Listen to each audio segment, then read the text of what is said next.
Eh?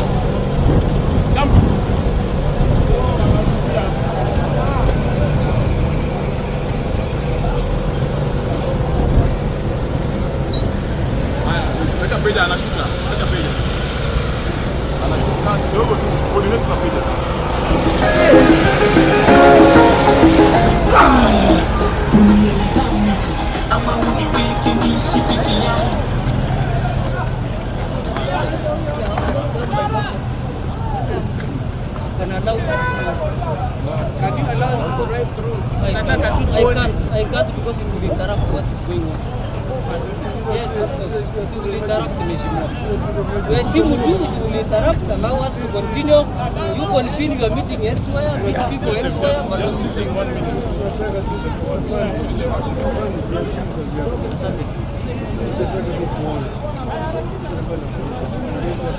But at the moment it interrupts. It interrupts me, Raila. It interrupts. It interrupts because we know what when you start talking, things will start unfolding. Will not address outside. We after clearing the work we are doing, we can allow him to come. No. A day to come. But you are destroying. We are not destroying. We are not destroying. We are doing the exact thing what was required to be done. Bringing the land back to the original place. It is not the work of police, but it is not the work of the police. It's a private property. The people demolish are doing the private property. It's not the government's work. It's not the government's work. Joseph, I think there is a middle ground here. We drive through these Azimio leaders. I cannot. Hata chakula mnakataza. I cannot. Mheshimiwa knew what happened when he came last Sunday. What happened? He knows himself, he can tell you. What happened? I came in and you refused me to talk to people? You told yourself people chased you away.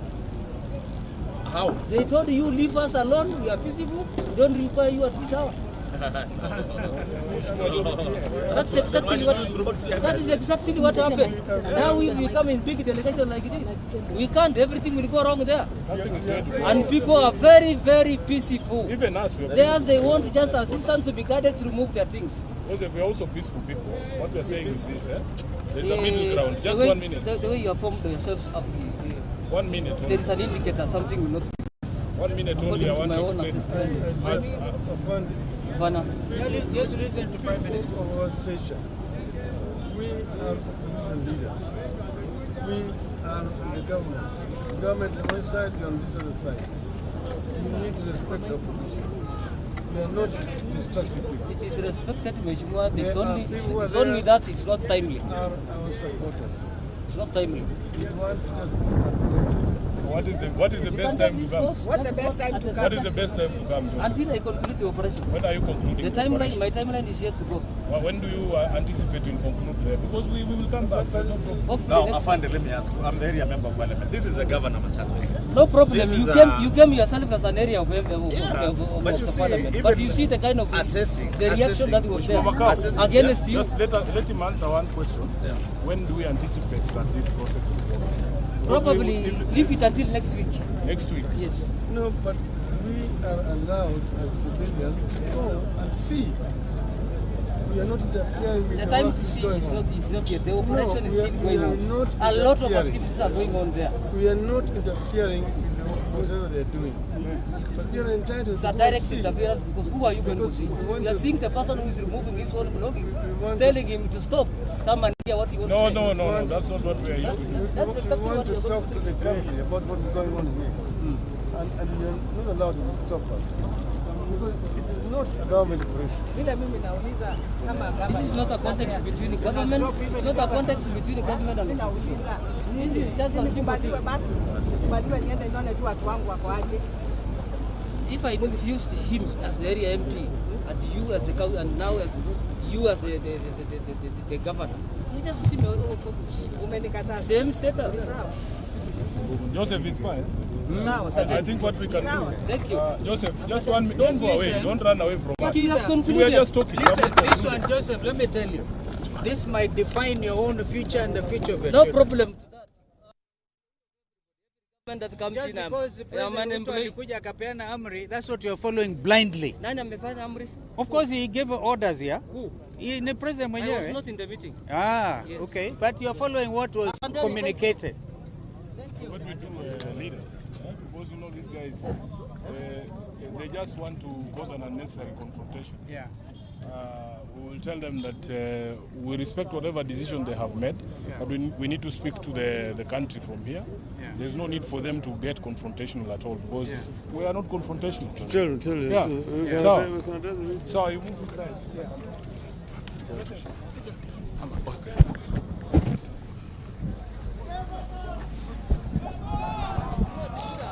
We're going back. I'm telling you, we're going back. There's no need for you to get confrontation. Okay? Thank you. Thank you, boss. Wapi watu wako watulie tu, si hatuna maneno. Just chukua tu.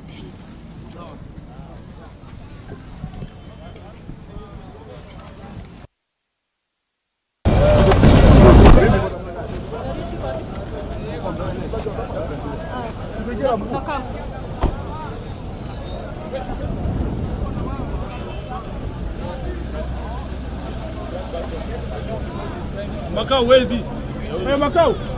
Makao. Makao. Makao. Makao. Makao. Makao. No, please. Tulieni boss. Wewe tulia tu. Joseph. Tulia tu.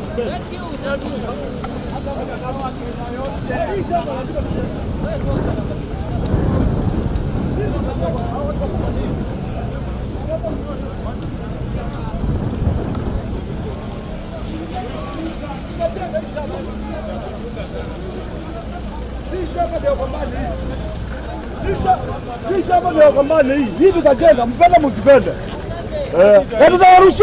Tutawarushia. Ngoja. Na unajua kazi itaisha. Pata nyinyi. Kenya.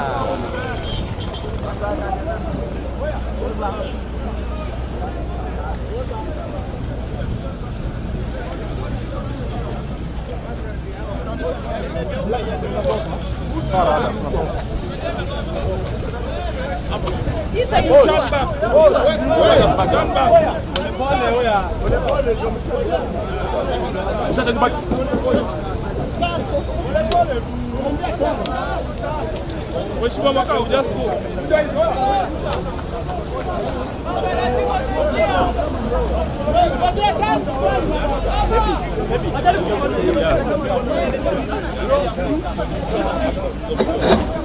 Okay. But I need this vehicle to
Baba, because of the background, yes,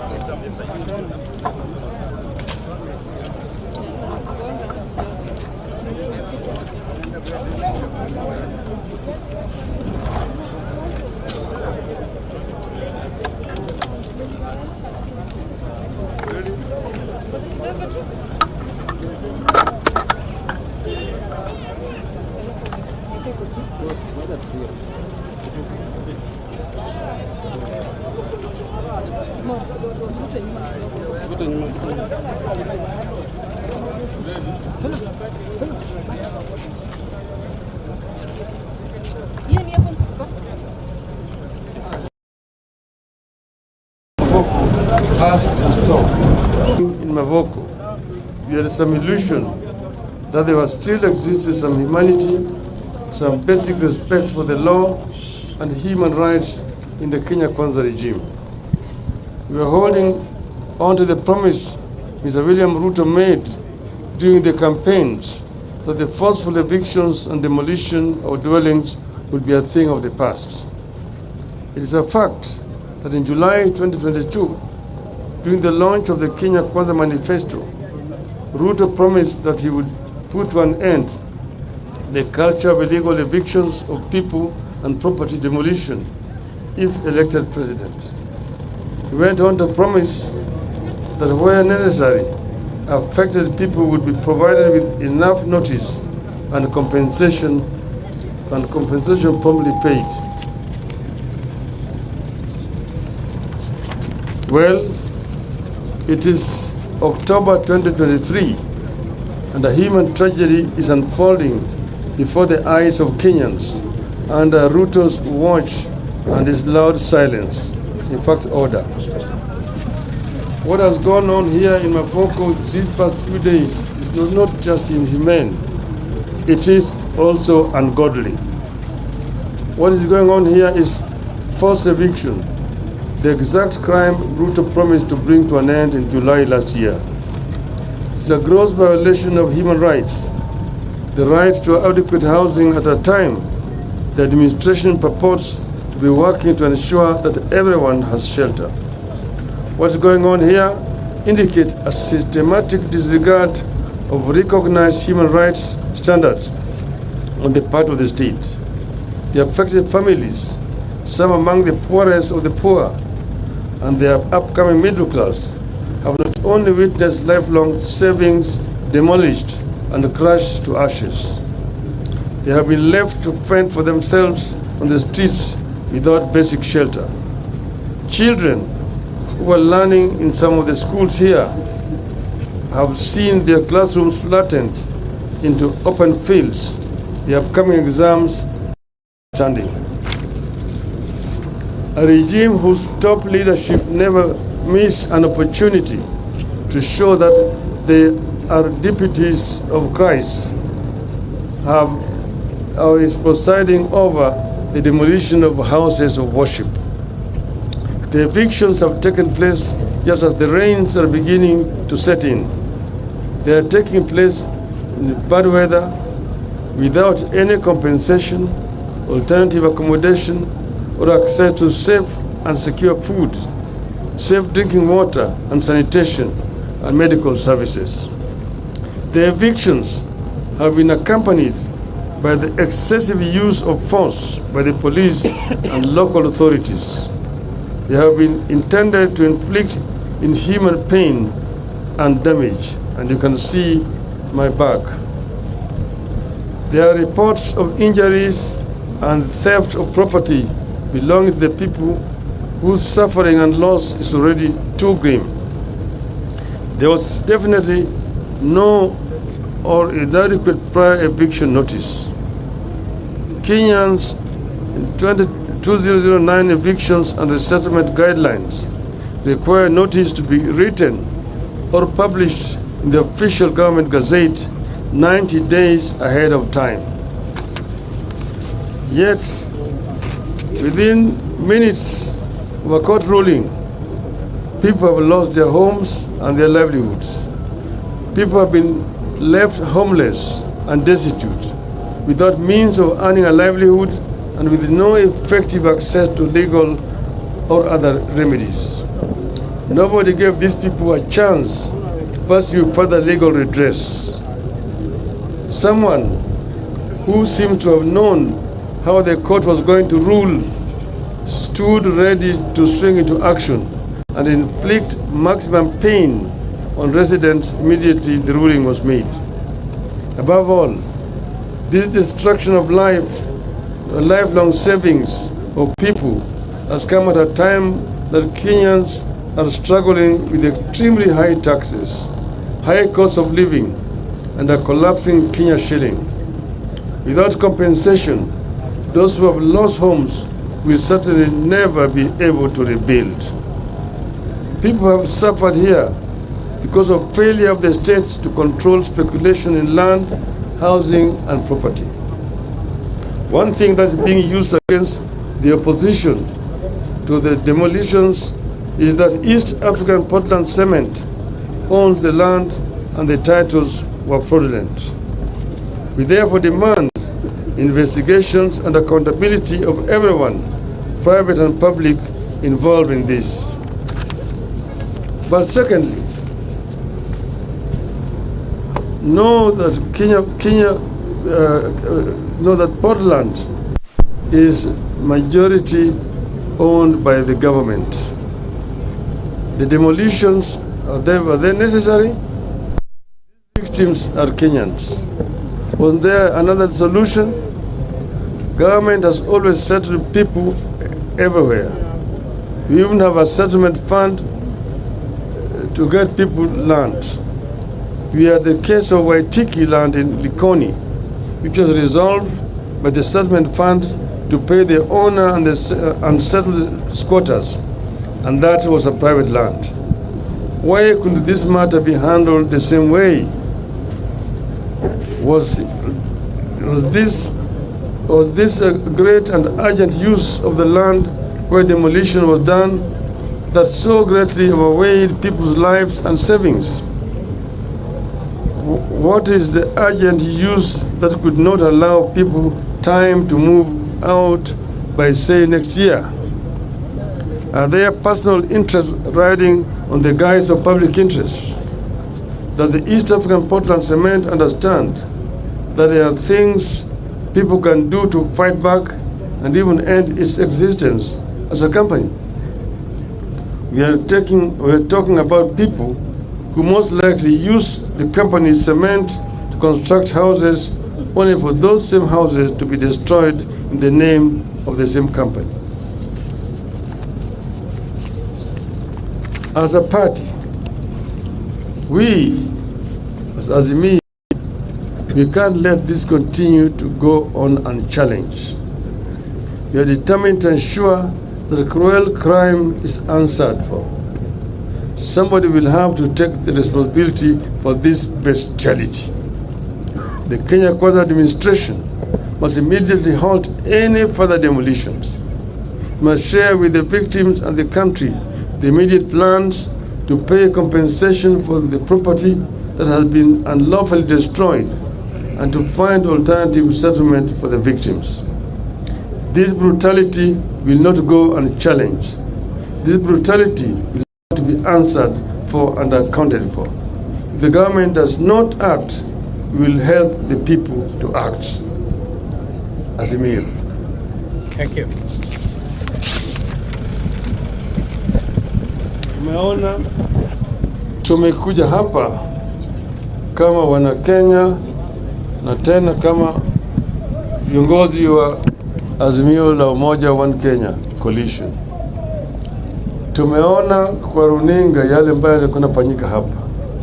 Wengine wetu wakiongozwa na kiongozi wetu hapa Mheshimiwa Kalonzo Musyoka walikuja hapa wakati mambo ilianza hapa. Walikuja pamoja na gavana wa Vinya wa hapa kaunti ya Machakos. Wakajaribu kushawishi hao watu ili wawe na moyo ya utu, wawache kuharibu mali ya watu ambao wanakaa hapa. Lakini yale yote ambayo waliyasema iliingia kwenye sikio ya fisi. Hakuna chochote, jamaa wameendelea kufanya kazi yao ya kubomoa. Mahakama ilitoa uamuzi siku ya Ijumaa. Na siku hiyo ya Ijumaa watu tayari walianza kufanya kubomoa manyumba hapa. Nani alijua ati uamuzi itakuwa namna gani? Walikuwa wameshajua tayari uamuzi itatoka vile ilitoka. Hii yenyewe inaonyesha kwamba mahakama zetu imeshikwa teke. Nilisema juzi ati mahakama na bunge letu wa kitaifa wameshikwa teke. Mateke wamefinya makende.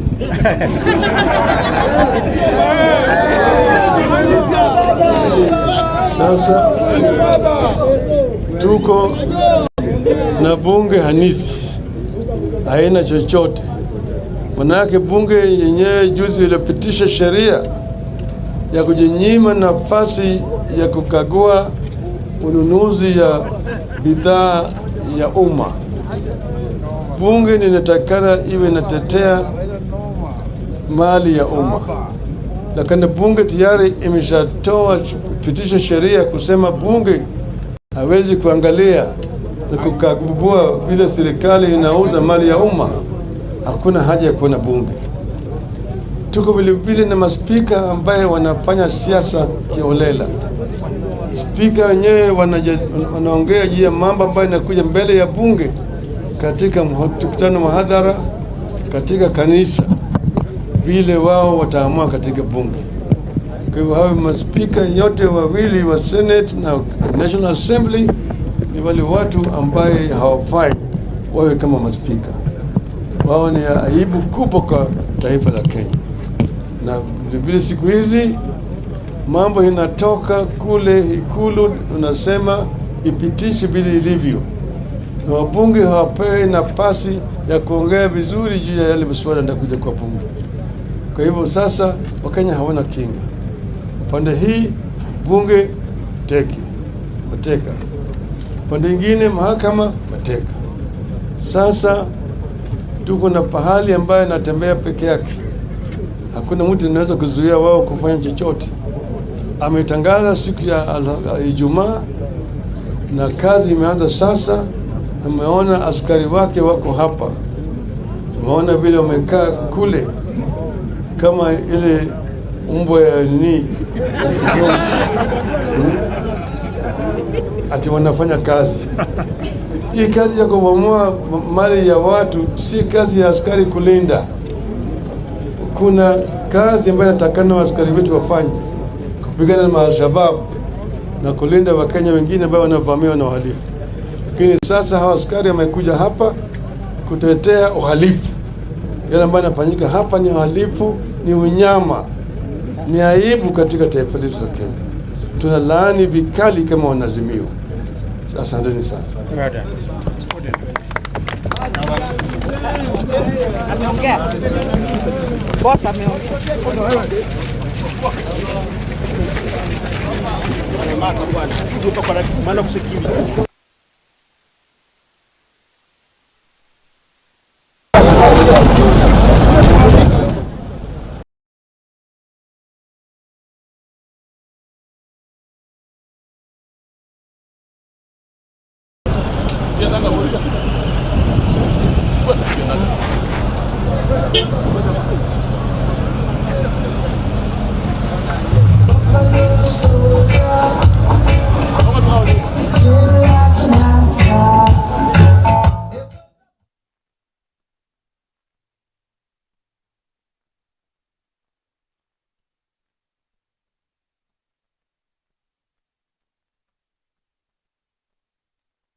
Wewe jamani mkale. Mkale original. Na ameficha sura kwa kilazima tu.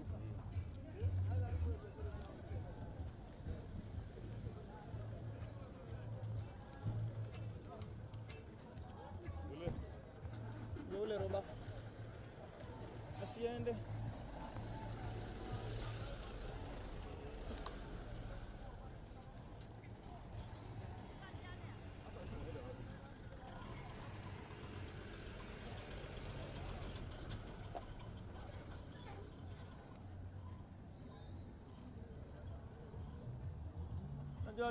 Mwakisha atakupigia tu sahi.